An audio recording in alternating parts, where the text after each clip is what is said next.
Boa tarde, fraternidade de oração-ação, retornando seu encontro, seu momento, sua prática, sua disciplina. Nosso exercício de fraternidade, baseado no conhecimento que trazemos em livros fantásticos, no autoconhecimento, já que aqui somos estimulados a todo conhecimento que fizermos fora, refletirmos para nós mesmos, dentro, é claro, e ainda mais estimulados a fazermos desse conhecimento externo e interno a prática do bem. Nenhum conhecimento terá valor por si se não levar à melhoria interior. E a melhoria interior se expressa, se exercita pela prática do bem. Não haja dúvidas, não é? Muito bem. Tomemos então a lição de hoje, que mais uma vez mexe com pontos nevrálgicos da mentalidade da pessoa moderna, da criatura que vive esses nossos dias. Ocorre que uma das nossas tragédias é, todos nós sabemos e vivemos, a polarização política. Não que as pessoas não possam, não que as pessoas não devam ter opiniões, manifestar essas opiniões e mesmo debater em busca de construir consensos. Mas ter opiniões, agredir as pessoas de opinião contrária, com o objetivo não de obter consensos ou de buscar práticas de melhoria da coletividade, mas de supremacia, de exaltação nossa, através da humilhação do outro, isso que podemos chamar, claro, de agressividade, de fanatismo, sempre doença. Isso tem sido a nossa tragédia. Acusamos a ideologia adversária, os líderes oponentes, de tudo de mal.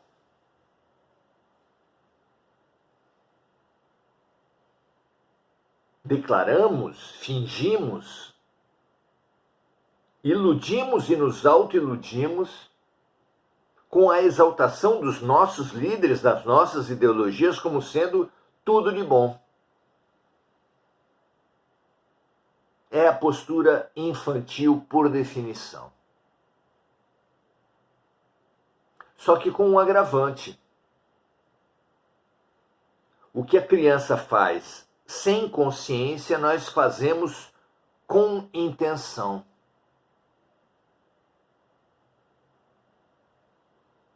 É a tragédia da má vontade, do orgulho. Precisamos entender que esse troféu tão ambicionado por todas as ideologias, que é o poder, é uma faca de dois gumes que tem ferido muita gente, mas que fere principalmente aqueles que guerreiam, aqueles que exercem, aqueles que dão sustentação para projetos de corrupção, de agressividade, de malversação, de mentira. características que, infelizmente, em algum grau, atingem todos os grupamentos, partidos, ideologias que se vê por aí. Não estou falando que é tudo igual. A nossa análise é necessária. Façamos nossa análise, tenhamos nossa opinião, como eu falei no início. Nada há de errado nisso. A questão errada é a atitude com a qual se vai para o debate, a inexistência de limites, o tudo vale pelos nossos interesses. Os fins justificam os meios. Nada justifica a agressividade, a mentira,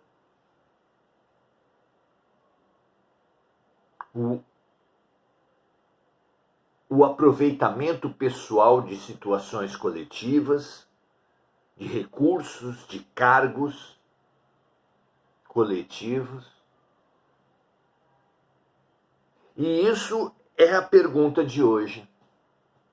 Nesse fantástico O Consolador, autoria espiritual de Emmanuel, pela psicografia de Francisco Cândido Xavier, 411 perguntas divididas em blocos de ciência, filosofia e religião. Estamos e precisamos de razão na nossa visão de mundo. Os questionadores, para não se perderem na infinidade das ciências correntes que existem, discutiram 5 campos científicos: a química, a física, a biologia, a psicologia, ciência do comportamento, e a sociologia, que tem como foco o estudo de toda uma sociedade. Vamos lá? Hoje estamos na sociologia e o tema de hoje é a responsabilidade dos cargos públicos no ponto de vista espiritual. A questão número 65 é a seguinte: o homem que guarda responsabilidades nos cargos públicos da terra responde no plano espiritual pelas ordens que cumpre e faz cumprir?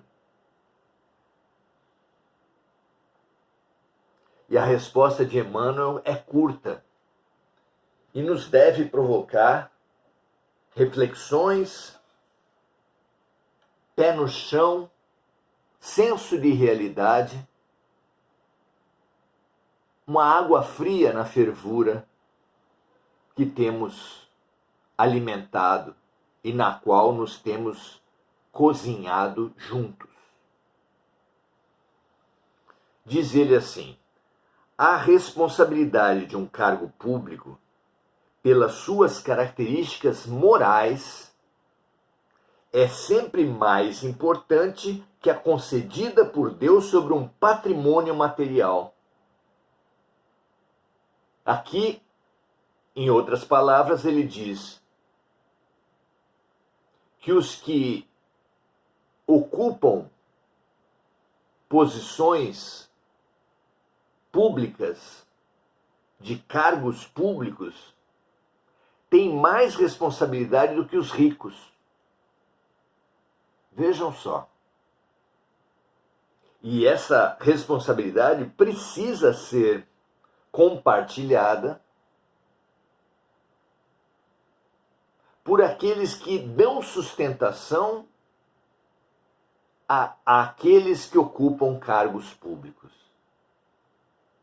Especialmente se essa sustentação for um vale-tudo, onde repassamos informações sem checar, sem buscar a realidade, apenas para agredir e vencer os debates, não importa o que se faça. A vida não é, jamais será um vale-tudo.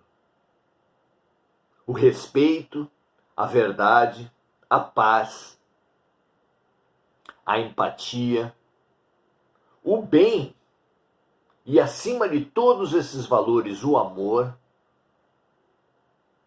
é que devem conduzir os nossos atos.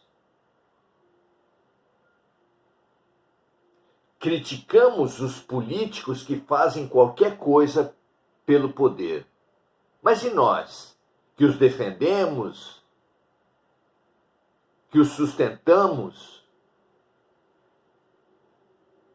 deixando de lado a própria verdade? Acaso não teremos a mesma responsabilidade? Então, em primeiro lugar, o que Emmanuel nos diz aqui, que a responsabilidade dos que exercem e dos que dão sustentação aos que exercem os cargos públicos, essa responsabilidade é maior do que aqueles que exercem ou dão sustentação para os detentores da fortuna, da riqueza, do patrimônio material. Continua ele com a seguinte expressão: daí a verdade que na vida espiritual, o depositário do bem público, esse que exerce os cargos públicos, responderá sempre pelas ordens expedidas pela sua autoridade nas tarefas da terra.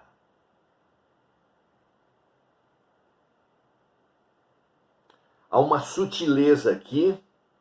A pergunta abrange as ordens que o agente público cumpre e faz cumprir. E a resposta de Emmanuel abrange apenas as ordens expedidas pela sua autoridade. As ordens expedidas pela sua autoridade são de enorme responsabilidade daqueles que as expediram. Só compartilhável essa responsabilidade se alguém acima dele ordenou, pressionou, chantageou, corrompeu para que ele desse essas ordens.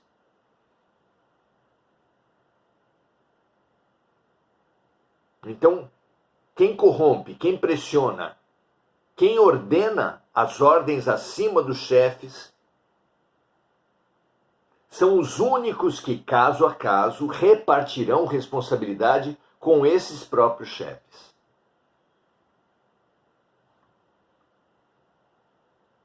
A questão do cumprir ordens é também responsabilidade de quem as cumpre. Mas aí precisa-se de uma visão, de uma sensibilidade que ninguém aqui na Terra possui para julgar.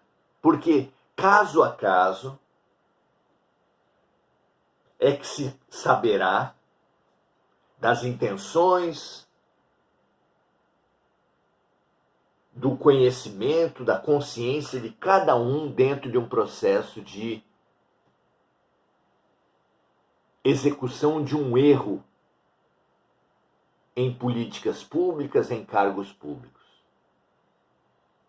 É mais delicada, é mais sutil a situação de errar cumprindo ordens. Mas, como disse Emmanuel, o depositário do bem público responderá sempre pelas ordens expedidas pela sua autoridade nas tarefas da terra.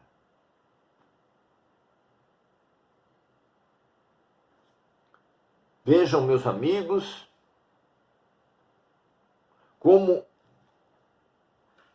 estamos equivocados. como essa luta, essa obsessão coletiva pelo poder é uma doença mental. Que dizer de uma criança que, em meio a um grupo de crianças que está se ferindo com facas, pede uma faca maior e mais afiada?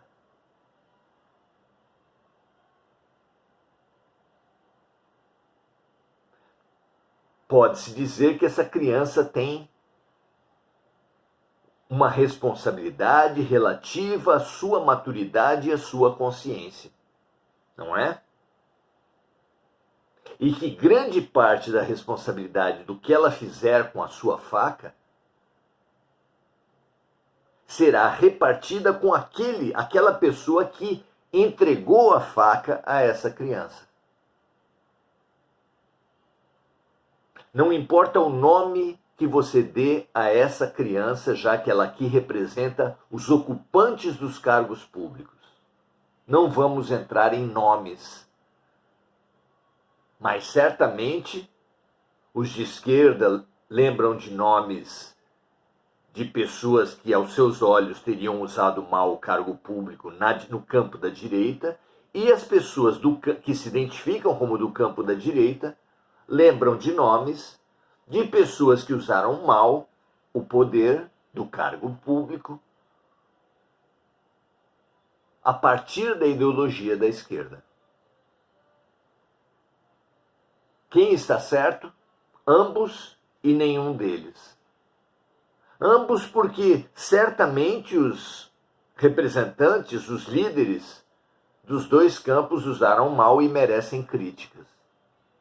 Mas nenhum deles, na medida em que acusam exclusivamente, acusam para humilhar o outro lado e para exaltar o seu, como se o seu líder não tivesse também cometido erros e erros graves.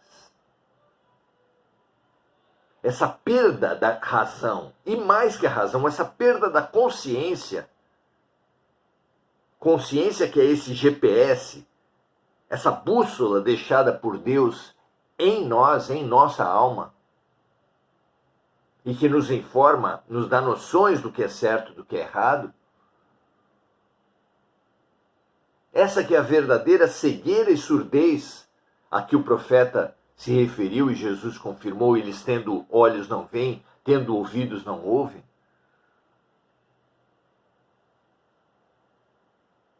É que nos faz deficientes, cegos e surdos, voluntários ainda.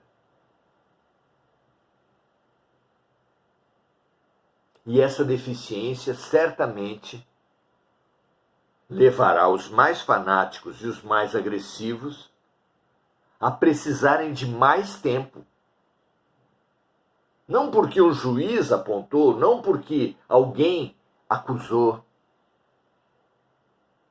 mas porque o próprio aluno, quando não consegue aprender o básico de um conteúdo de um ano, está pedindo ao sistema educacional que lhe dê uma nova oportunidade no mesmo ano para reaprender e entrar novamente em contato com as mesmas lições. Não se trata de uma punição, muito pelo contrário. É uma generosidade. A criança que não aprende um conteúdo na escola não é expulsa da escola, não é banida. Apenas o sistema lhe concede uma nova oportunidade. Pense em céu e inferno.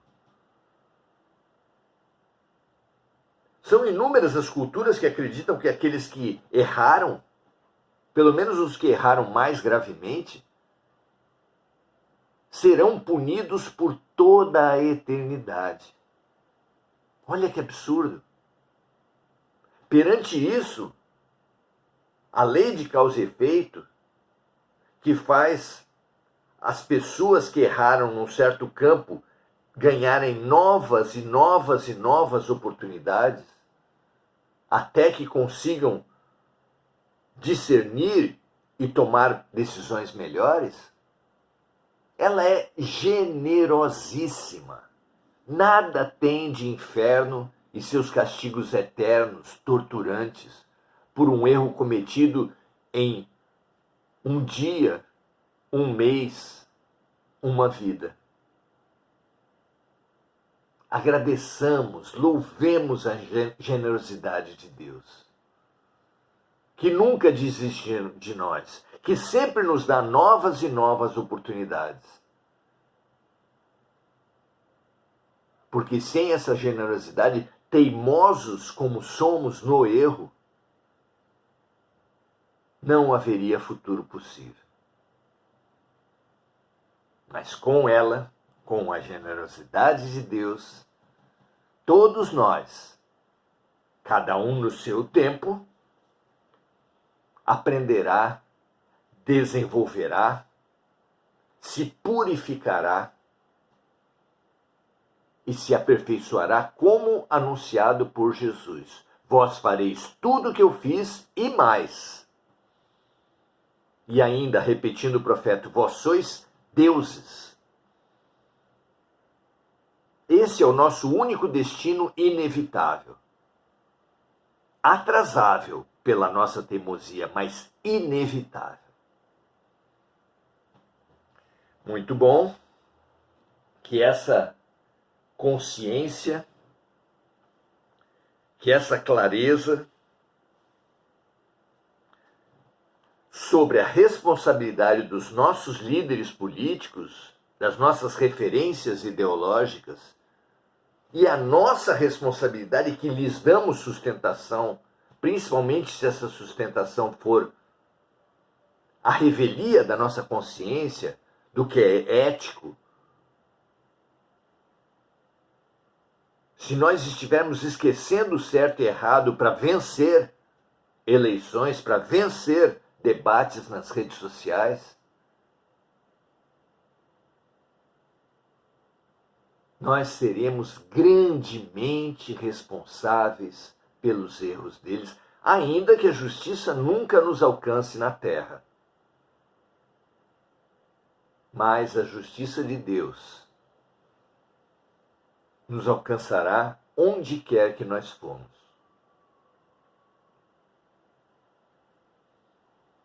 Acorde do seu delírio egóico, do seu delírio fanático, já. Não é verdade que o juiz de futebol sempre desfavorece o seu time. Certamente você já foi favorecido muitas vezes. Não é verdade que o erro religioso ocorre apenas nas outras religiões e não na sua. Examine bem, tire o véu que encobre a sua vista. E não é verdade que apenas o líder do outro campo com o qual você não se identifica comete erros, usa palavras infelizes, desencaminha recursos públicos e com isso adquire pesadas responsabilidades. Tome as suas decisões, mas sem cegueira, sem querer atacar os outros. Converse, debata, mas sempre com o máximo de respeito, generosidade e clara noção de bem comum. Que esse seja a nossa motivação, que essa seja a nossa motivação em toda atuação e manifestação que fizermos em qualquer lugar. O bem comum. Se esse for a locomotiva dos nossos vagões, a motivação dos nossos gestos, nós estaremos em paz. Paz na terra, às criaturas de boa vontade. que essa lucidez emerja daqui, vá a Deus, se expanda maravilhosamente pelos poderes do divino e se espalhe, estimulando todas as criaturas a se posicionar com ética, com respeito, com generosidade, e os líderes a reformularem o quanto antes seus atos, seus projetos, seus grupos, direcionando líderes e liderados única e exclusivamente ao bem coletivo. Que assim seja o quanto antes. Enir Cajazeira, que assim seja, graças a Deus. Marco Aurélio Trindade falando da fraternidade democrática. Precisamos defender a liberdade, o direito individual, a capacidade de vivermos na liberdade e na manifestação, que por enquanto a democracia, pelo menos como ela se estrutura, é o único caminho. André Santos marcando amigos, que todos aqui consigam lembrar de pessoas, remetam, compartilhem, porque uma das maneiras de promover o bem comum é promover reflexões que nos favoreçam e nos amadureçam como cidadãos. Andréa Santos dando o seu boa noite, Mônica Silva lembrando de amigos encarnados e desencarnados, Mônica vibrando pela paz mundial e pelas vítimas dos desastres climáticos, dando o seu boa noite, assim como Maria José Sobral dando o seu boa noite, e Enir Cajazeira pedindo pelo seu filho Felipe. Além de dando o seu boa noite como Adelaide Dias. Espalhem, meus amigos e amigas. Precisamos amadurecer, não há mais tempo. Os tempos são chegados. Que nós amadureçamos, superemos a infantilidade, deixemos a ética conduzir nossos passos. É essa reformulação do estudo, do autoestudo e da prática do bem que nós estamos buscando aqui. Venha conosco, amanhã estaremos juntos, continuaremos nossos estudos. Um grande abraço e ótimo final de noite para todos. Tchau!